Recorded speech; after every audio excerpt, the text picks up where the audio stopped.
Unicorns and glitter and taxidermy critters are just some of the things they like. They also enjoy 80s hair bands, Grizzly Adams and John Goodman, so if you think that's weird then you can take a hike.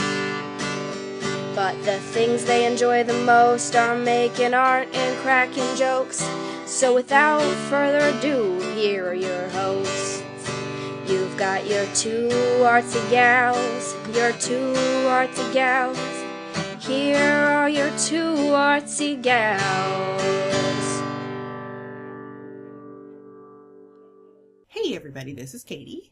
And this is Sharon. And this is Two Artsy Gals. And this is our first podcast episode of the year. So Happy New Year, everybody. Yay! And I hope everyone had an awesome New Year and awesome holidays and all that. Yes. Sharon, how did your holiday crafting go over? Your soaps and all that? Oh, pretty well. Yeah. I'm sorry. The entire holiday season is a complete blur to me. It kind of is to me too. We had a weird holiday season. Not bad, Yeah. but it was just weird. But Yeah. You have what do you call it? Drive mess? Yeah, but it was just weird, too. It was like we got to my sister-in-law's house and their dog was dying. Oh. And they had to take him to be put to sleep the next day. And I have a special kinship with this dog. Oh. So all I could do was cry all day and we came home. It was It was weird. But it was awesome to see everybody. But it was just a weird Christmas. But yeah, that is weird. I'm sorry. home. We're still trying to recover from, my studio is trying to recover from the craft. What did I say that was? Craftpocalypse, craftastrophe, whatever. Craftastrophe. Craftastrophe. So, listeners, I'm so excited because it's kind of crazy that I got to see Katie's craft room for the first time. So, but not in its surprising best state. I'm so sad that it's such a mess. No, I could see all its glory. It was amazing because I can totally see through that because that's how I function in my craft room. It's an explosion, but I could see everything that was happening. It was amazing. Her craft room I'm so jealous. And then I tried to explain it to my husband and he was like nodding and smiling, knowing how excited I was, but not really understanding, but could appreciate how excited I was. And just like, oh yeah, that's really cool. I'm really happy.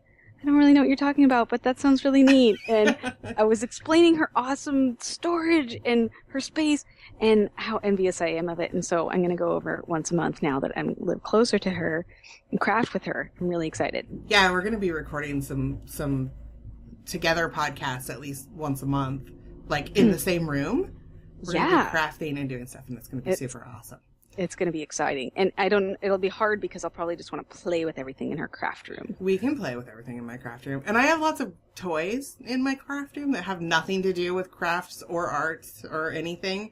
They're just awesome toys. So, like Legos and Doctor Who toys. And it's a distracting place to be. Yeah, it's magical. I love it. Even her dog tried to get in there and bury some balls under some craft stuff. He's always burying tennis balls in here. He's weird.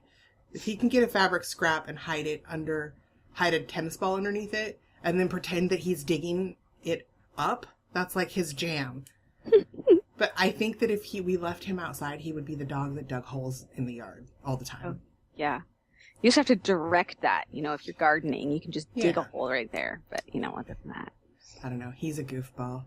But I was super excited to have you here. I was super giddy.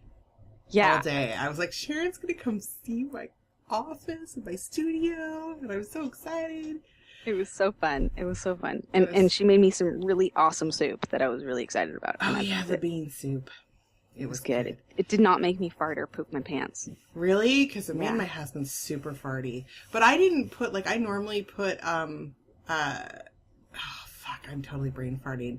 I put green chilies normally in that, and I didn't put green chilies or onion because I didn't know if there was onion. I just didn't put green chilies or anything in there because I didn't know if your little dudes would eat it. Oh, good call. My little tummy probably couldn't have handled the green chilies because I can't really. You know what? The green chilies make me poop funny, but they're so delicious that I just suffer through the day of diarrheas. Deal with it. Yeah. Listen to us. I know. We haven't even started to talk about what the topic is. I know, and we're already talking about, hey, but it's kind of a weird transition, but it makes sense, like talking about pooping funny and soap, because you got to clean yourself up after you poop funny. That's right. And today we're talking about soap making, because Sharon, I'm so excited. Sharon gave me some soap that she made for my birthday and for Christmas. And normally this time of the year, I have really horrible itchy legs from dry skin. Like the kind of itchy legs that keeps you up at night and angry. And I have not had that since I started using your soaps. That's so awesome. I love hearing that. Because, like, I will itch my legs raw at night this time of year. Like, I make myself have a rash. Wow. And I haven't since I started using that. And that's awesome. And I'm super fucking excited. And I think that you should tell everybody how to make these awesome soaps that you're making. Yeah. You know what? I was so intimidated. For years, I used to do melt and pour soaps. So it's like a big chunk of soap that you buy, and then you can just melt on the stovetop or in the microwave, and then you just pour them into your molds. And they're fun because you can add things to them. You can add your essential oils, or you can add, maybe a scrub to it or something like that. But really, you don't always know what the ingredients are. You can't change the ingredients. And so I really wanted, and that's called melt and pour. I really wanted to get into cold press soaps, which are making your soaps from basically just stuff in your kitchen. My friend Mo. Can you go over the different kinds of soaps? Because I know there are a few different kinds. Like there are the glycerin soaps and the cold press soaps. And like, can you explain the difference between those things for the listeners? Yeah, so your glycerin soaps are going to they're going to usually be your melt and pour soaps. Okay. And that's what I was usually doing, like a glycerin soap, or you could sometimes get like the base that was a melt and pour that was like goat's milk or hemp based or shea based, those kinds of things. It's just that you're not getting to really... Well, you have less control over the quality of your product that way, right? Exactly. And there's Brambleberry is a great place to get like melt and pour if you want higher quality soaps. But I have to say, it's still pretty pricey. But when you're making the cold press soaps, it's really inexpensive. When you break it down, it's pretty cheap. And so the cold press soaps are when you're combining your fats and your fats and oils and lye and water to create a soap. Okay. So it's like the old way of making soaps. Now, I know a lot of people have questions about this, and I'm just going to ask off the top because it's something that's intimidated me and kept me from really experimenting with soap making. But as far as working with lye and safety goes, what are the dangers and what precautions should you take? Because it can be very caustic and you don't want it in your eyes or anything like that. Exactly. And that's what made me really nervous to work with it. I always just make sure that I'm in a well-ventilated area. So when I start working with the lye, I open the window or open the door. And then I always wear gloves, so latex gloves when I'm working with the lye. Because if you get it on your skin, it does feel kind of stingy or burny. The thing that I'd want to be most concerned about is getting it in your eyes. Mm-hmm. Because it can cause blindness. Definitely. And then it would probably hurt really bad if you got it in your eyes. Oh my God, right? And then I wear goggles. Okay, goggles, definitely. And the big important thing here is the order that you put things together. Oh, I didn't know that there was an order. Do tell. Yeah. So basically you're going to want to get together your fats. And I do a really basic soap, but you can get more fancy. Two of the soaps that I make that are the most basic, I like those the best. They always turn out. They're super simple. My main basic one is that I use olive oil and coconut oil for my fats. And then the only other things that I'm mixing with them, I think, are the lye and the water. Now, the water, when it says water in the ingredients, that can be goat's milk, cow's milk. It can be flat beer. So like a liquid. Tea, a liquid. I've found I haven't had as much luck with the beer. My friend Mo, she has great luck with using the flat beer. The last few time I've used it, it kind of messed up, but it's just a good opportunity for learning you know. Yeah. But I personally like to use I use a raw cow's milk. A lot of people can get raw goat's milk a little easier in their areas. It's just going to depend. It doesn't have to be raw. I like the idea of raw milk, but you can use regular milk. Raw meaning unpasteurized. So. Correct. Unpasteurized. Fun things to do. I like to do teas. So I've done like hibiscus teas. You can do a chamomile tea because that's a really healing, therapeutic herb. You know, just kind of play with it. You know, you could use a... Well, yeah, and you can get a lot of herbs have a lot of different healing properties to them. So... Exactly. And then on the other side of that, if like you wanted to do a chamomile tea as your water, then you could do like a chamomile infused oil. So you could do chamomile infused olive oil, and you would just take your chamomile, your loose chamomile, and then cover it with your olive oil. Like in dried? A jar. Dried? Or... Yeah, dried. Okay. And then just put it in a jar, put it in the sun for a few weeks. You know, like in a window for a few weeks, and then you have your infused oil that you can add. Nice. So basically what you do, you're going to mix your oils together, and then you're going to have your liquid, and you're going to slowly add your lye to your liquid. Okay. And you don't want to do it the other way around because it can explode. Not explode, but it can like splash. So is lye, for everybody, is it like a powdered substance? It's like a granule. Granules, okay. Yeah, and it's a little difficult to find. Like when I would go to our feed store, I could find it, but there was only ever 3 on the shelf because sadly it can be used to make drugs. Yeah, and I think it can be used to do other things too that aren't so great. So yeah, I think I know if you want to dispose of a body or something, lye is something you should probably have around. But yeah. I don't know why I know that. I've never disposed of a body, but I swear it. No, we don't. I swear. Okay. Oh my god. I just watch a lot of creepy shows. So. Ooh. But you can get it online. So you can get it online at there's a place called Wholesale Crafts, and you can get it online there. And if you just look for soap supplies online, you can find it online too. Okay. And we'll put up some links in the blog. Okay. To places where you can get soaps. So I think supplies. I would get 8 or 10 ounces for $3. Oh, okay. And that's a lot of lye. That'll get you like 4 or 5 big batches of soap. Okay. Depending. And how many bars do you usually get out of a batch? It depends on how I cut them. So like if you make a 1 pound bar, like a 1 pound batch of soap, I get about 10 to 11 bars. So they would be like standard size. They'd be like bars of soap. Like the ones you gave me are kind of the standard shape and size of a regular bar of soap. Like a 4x4 square. Mm-hmm. And I like to do them in 1 pound batches because if you mess up, you haven't lost a lot of materials. That's a really good point because especially I think when you're in the process of learning how to do it, you're going to want to take baby steps. Totally. And maybe do smaller batches so you don't... Because see, this is where I get myself in trouble with stuff like that. Because I jump in balls deep to everything that I do, and then if it doesn't go right, I have a fucking mess on my hands. Totally, and you don't want to do that. And the thing is if you like mix up that 1 pound batch, and you're like, oh, that went really well, you can just do another 1 pound batch right after it. Yeah, replicate what you did. It's like an hour of your time, seriously, or Oh, less. really? That's all? Oh, yeah. Well, to get it all mixed and poured, it's about an hour of your time. And then you want to, once you've poured it, you let it sit overnight, and then you can cut it.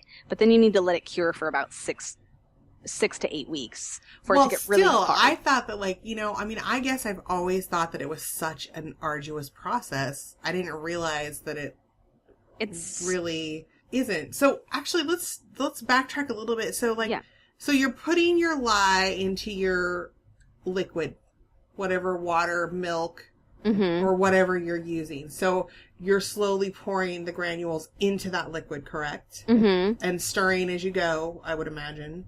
Right. So, okay, let me back up a little bit further actually.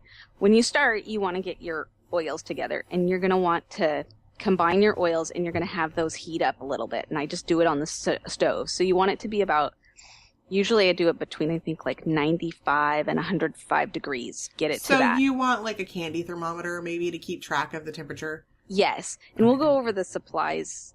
Maybe I should do the supplies first. Let's go over supplies. Just an FYI, we're kind of winging it without an outline today because Sharon's in limbo right now. She's actually technically homeless at this moment in time. Yes, because she's moved, but she can't actually move into their new place. So, like, right before we started, she texted me because she goes, "Oh my God, I can't find my headphones." And she had to wear barn boots to a fancy party last night.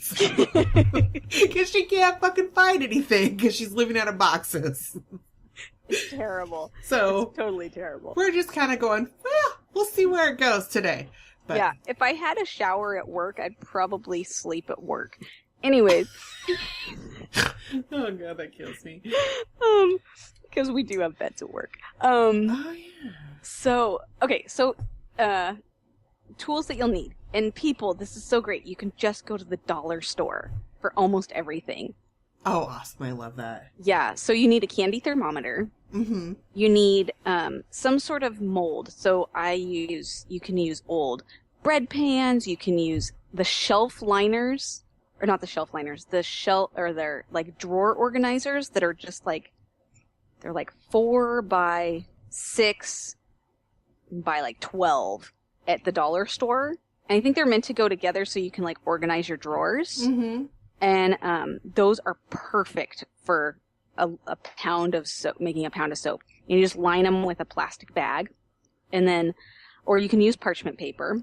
And then you want bowls that you're only gonna. All this stuff should only be used for your soap. I was just gonna say, these utensils like when you buy the candy thermometer? That's your soap making candy thermometer. That's and you right. don't actually use it when you're making candy. No, just you make a big tub for all your soap making supplies and keep it away. If you have kids in your house, just keep it somewhere where they can't get it because you don't want them getting into the lye or any of these things. Mm-hmm. And then you want a couple bowls, and then you want like big mixing bowl size bowls. Big correct? mixing bowls. Okay. And then you want one of those immersion blenders. Oh yeah. The stick blenders. I want and one you can of get those. those at the Goodwill. Just keep an eye out at the Goodwill or garage sales, or even sales at like your supermarkets or grocery stores. Really, just keep your eyes peeled because those things end up being like $10 or $15. Yeah, and I found mine for $4.99 at Goodwill. Nice. So just and then it's always nice to have like if you see another one, just keep another one on hand. It's just nice just in case if you're buying them used, especially, you don't want to. If you have one that breaks, then you have a backup right there. Yeah, totally. And then all my materials, like I buy big jugs of olive oil and coconut oil and just keep it with my soap making stuff. Don't ever use that stuff. And you can buy that bulk. I do. I look at Costco, look at Weimar, look at whatever sales they have and on iHerb, so it's IHERB.com. You can get them can find sales on there, and it's free shipping, and so you can find olive oil, coconut oil. You can find a lot of stuff on there. And also, I think for people in Oregon, and I think it's just in the Portland area. What is it? New Seasons sells olive oil and oils like that bulk too. Yeah. You can go get a jug and pump it in there. And I don't know does Whole Foods sell that stuff bulk? Because I've never been to Whole Foods. I don't know. I don't shop at Whole Foods. Okay. I don't make the kind of money people that shop at Whole Foods make, so. Yeah, you know. I don't either. But Winko's, any place, just look for the oils on sale. Okay. So I usually and Costco's a great place for it. I just get big jugs of it. But the coconut oil you can always surprisingly find like super cheap at random places. It's really funny where I like, oh, that's a good price. So just check around for prices. Yeah, and now people should know coconut oil actually is not a liquid, right? That's right. That's why like when you heat it up, it's going to be hard, so you need to get it liquefied. And I learned this lesson really badly because I have been trying to incorporate coconut oil into my diet a little more lately. And I got this really wise idea because my husband and I go to this dollar theater, like $3 theater, the Valley Oh, yeah. Theater. And I thought, I'll just sneak in my own popcorn. Sorry, Valley Theater. Even though you're very affordable. I can't have that much fucking salt. Right. Because I have issues with water retention, and when you have edema and you eat movie theater popcorn, you can't if you take your fucking shoes off, you're screwed. Not that I would take my shoes off in a theater, because ew. But, you know, your feet are fucking swelling out of your shoes by the time you're done because of all this salt. So I always try to make my own and sneak it in. And I thought, I'm going to use coconut oil. So, lesson that I learned here is that coconut oil has a much lower flash point than vegetable oil. And you will catch shit on fucking fire if you try to heat it at high heat like you would any other oil. And it's probably not the best oil to make popcorn with.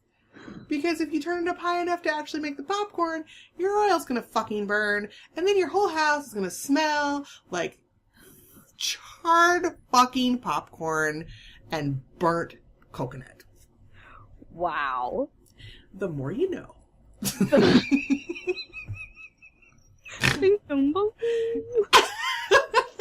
So yeah, don't do that. That's why I think Sharon's telling us all, heat that shit at a low heat. Yeah, heat it up at a low heat. But there is a reason because also that you heat it, because when you combine your water and your lye, it creates a chemical reaction and it heats up. And you don't want, you don't want to be throwing water into hot oil, because... Right, and they need to be at the same temperature. So you need to, measure the temperature of your lye mixture and your oil, so they need to be within a few degrees of each other. So do you probably need two? Do you use two candy thermometers, or do you just take one from the other and measure? I just take one from the other and measure the temperature. And then when you've got those things mixed together, you're going to pour the lye water mixture into your oils slowly. And what starts to happen is saponification.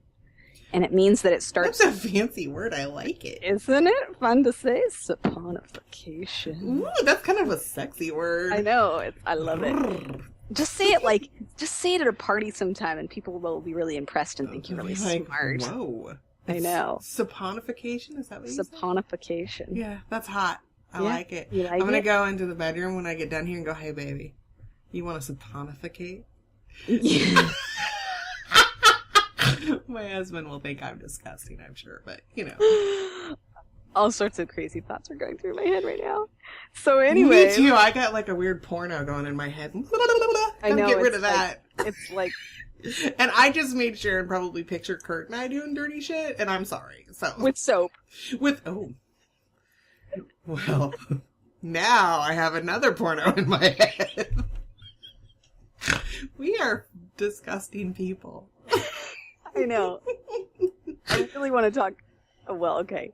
We're on a time crunch here. Okay. We are. Stop. The saponification is when it starts to get thick like pudding. Okay. And this is when you want to, it's good stuff. And then this is when you want to start we can't help being dirty. Your essential oils. Okay. And you can also add, if you want to add, cinnamon to it, or if you want to add, Ooh, make me cinnamon soap. I'm gonna. Because I love you cinnamon. Just be patient, my saponified girlfriend. So, I have a question for you really quick, because I think that it's an important distinction when you're making stuff like this. When you're doing soaps, do you need to be using food-grade oils? Essential oils? Or are you good with just... Food-grade essential oils? Yeah. I try to find high-quality essential oils. Don't use fragrance oils. That shit is crap. That's for, that's making just candles and stuff. Shit, and it's crappy. No, use essential oils. I try to use high quality. I can't afford the ones that I would like from doTERRA. I really like their product. Some people like the Young Living. I don't want to hear any of our listeners start to write in about their favorite essential oils, because it's freaking like breastfeeding, or if you're going to eat raw milk. I don't care. I'm going to get the least expensive. I don't care if you co-sleep with your baby or not, if you're a good mom, if you cloth diapers, disposable, whatever. People are crazy about their essential oils. I know they are. It's insane. I am a frugal person, and I like to buy, there's a place called what did I just say? Wholesale Crafters. Uh-huh. And there's a couple other websites I'll send you that we can put onto our blog. They don't have a lot of choices, but I just recently ordered some of the oils, and they're really inexpensive for a lot of oils. And I think they're pretty high quality. They smell really good. I've been making the soaps with them, and I've had really good results and really good responses from people I've given them to. Okay. So basically get the best oils that you can afford for the, but don't go with the and that's the thing is when something's crappy. Yeah, that's the thing I like about the wholesale crafters, because you can get 2 full ounces for like $5.95 for a lot of the oils. That's a lot of oil. That's a lot of oil, and that's a good price. It's a really good price, and a lot of times with like a 1 pound or a 2 pound, you're going to be using about an ounce to an ounce to an ounce and a half of oils. So that's a really good price. And I also like the NOW, because you can find those on sale at a lot of places, and you can find them on sale at iHerb. And I think they're pretty conscientious about their product. Okay. And I feel like the essential oils hold their scent, and I feel like they are a good quality as well. Good. So just do a little research. I don't necessarily like the scents of some other brands than others. So it's just going to be personal choice. Yeah. So, but yeah, just don't get the essential oils or the fragrance oils from like Michael's. No offense to Michael's, but they're just going to have a lower quality. They are lower quality, and if you see anything with alcohol in it, that's not an essential oil. It's not an essential oil, and if you're going to be taking the time to make this high quality body product for yourself and taking the time to use these, don't buy crap essential oils. Yeah. And don't, you know what I mean? You can go a little lower end on like the olive oil, or, you know what I mean? It's just keep, check yourself. Well, and for that matter too, you kind of want to watch where you're getting your herbs too. Definitely. Like you don't want to I dry a lot of my own herbs. I do too. I grow a lot of my own herbs. So, and you can dry them, but just watch, just look, pay attention to quality. Mm-hmm. When you're getting it, because there are like some herbs are sprayed with chemicals when you buy them, especially unfortunately like at craft supply stores like that. Yes. They're not really grown at, hippy dippy farms where people care about what goes into their product. They don't. And I like Mountain Rose Herbs. They have pretty decent prices. Actually, I've out of shopped Eugene through them before. Yeah, they're out of Eugene. They have high quality stuff. But again, even if you live, in a place that you can't grow a lot of herbs, the one thing that I grow a lot of is calendula, because it can, and another good one is chamomile. You can grow it in a pot, and you can dry that, and you can do a ton of stuff with those herbs. The calendula has a lot of really good healing properties. Totally. For skin.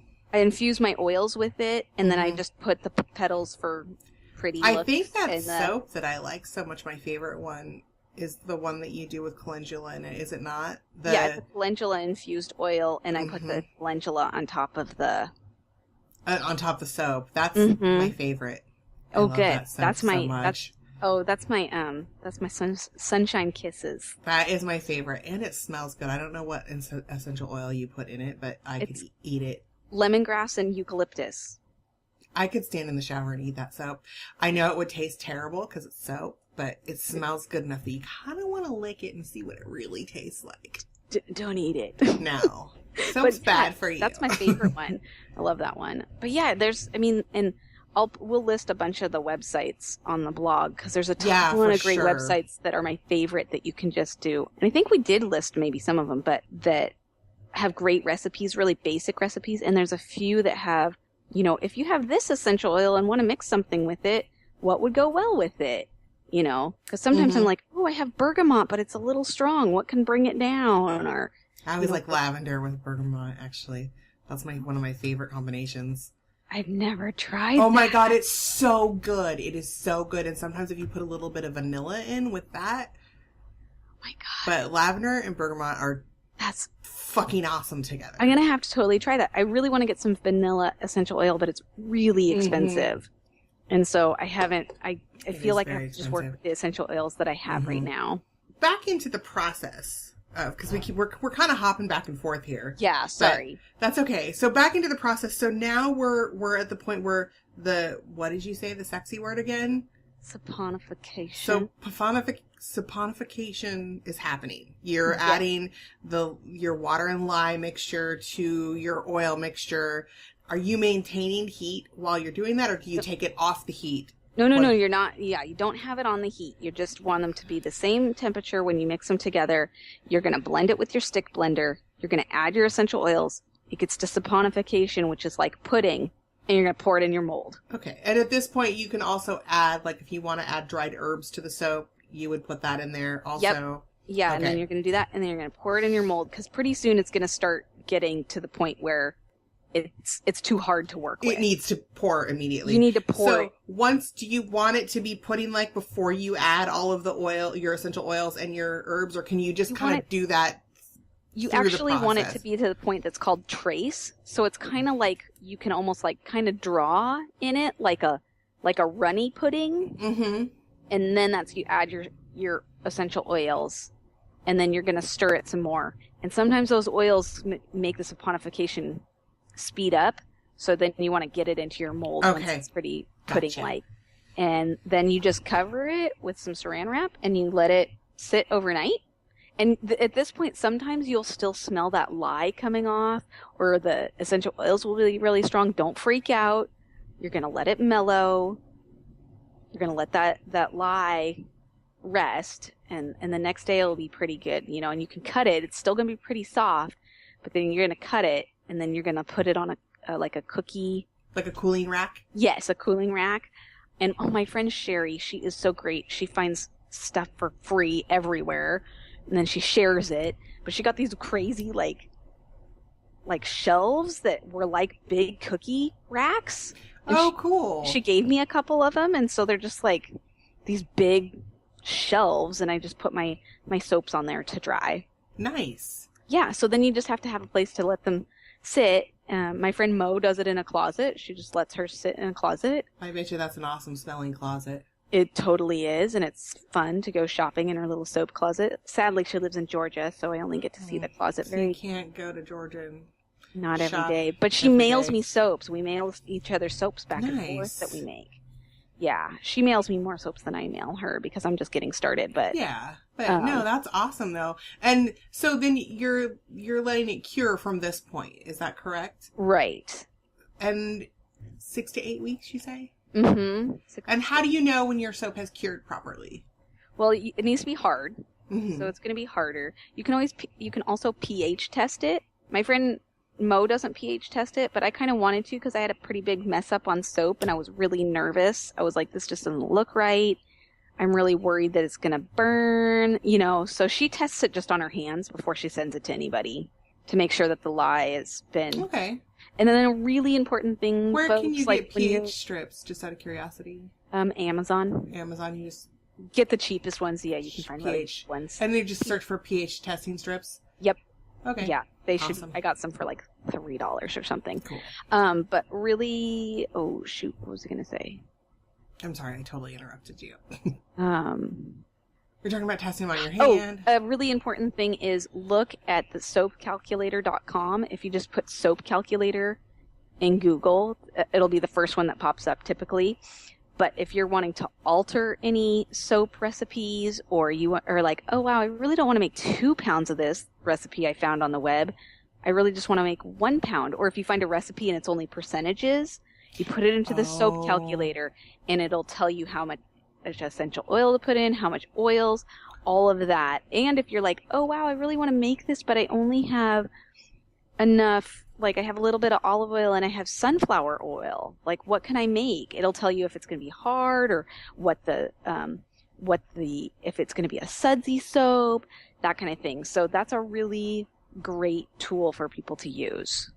That's good to know. Now, when you're measuring stuff and putting it in, do you usually do it by weight, by ounces? Yes, so you need also a scale. Sorry, I forgot to mention that. And dude, I found I have a Weight Watchers scale, like from the 70s, that I found at Goodwill for $1. Is it an electronic one? Nope. Oh, nope, you need an electric one. Electronic one. I have one that I use to mix other stuff when I I use it when I'm measuring my 2-part resins and stuff. Oh, okay. Yeah, this is a little because you need to be a little bit more precise. Yeah, you do really need, especially with the oils and you really need a digital one. And trust me, it's worth its weight in gold. Yeah. Because I use it as my mail scale too. I was going to say, the one I got, I did a trial for stamps.com and then decided I didn't want to do stamps.com, but I still have the scale, so it's awesome. Yeah. Yeah. And they're actually not that expensive if you go on Amazon. They aren't. I got mine, I think, for less than $30. Yeah. And that sounds like but I'm really glad it's like one of those things. It's like my paper cutter. Yeah. I'm like, wow, I really can't believe I use this so much. But yeah, it's one of those tools you have to have. Yeah. So I love it. You should make some soaps, people. You totally should make some soaps. And then when you're done, you can just wrap them in tissue paper, wrap them in wax paper, put a little sticker on them. Yeah, there's so many different ways you can. Yeah, I have little bags I put them in, or I just like make little cigar bands and then put a little sticker on it. It's totally. How would you recommend storing it for if someone was just making them for home use? How would you recommend storing them for home use? Can you just put them in a plastic bag, or can you Yeah, you could put them in a plastic bag, or I leave them on my little, I don't know, or I leave them wrapped. I don't know, my friend Mo sends them, I just leave them wrapped in the tissue paper. I have some in Ziploc bags, just the same scents in Ziploc bags. I was going to say you can store them in your linen closet or your bathroom cupboard in a Ziploc bag and then just keep a new bar whenever you need it. So yeah, just keep them cool. Exactly. Right on. Well, people, that is soap making in a nutshell, and I think I'm going to try it for real because I've been so scared to try it for so long. But Sharon just made it sound like it's not as scary as I thought it was. No, it's not scary at all. So you should make some. That would be awesome.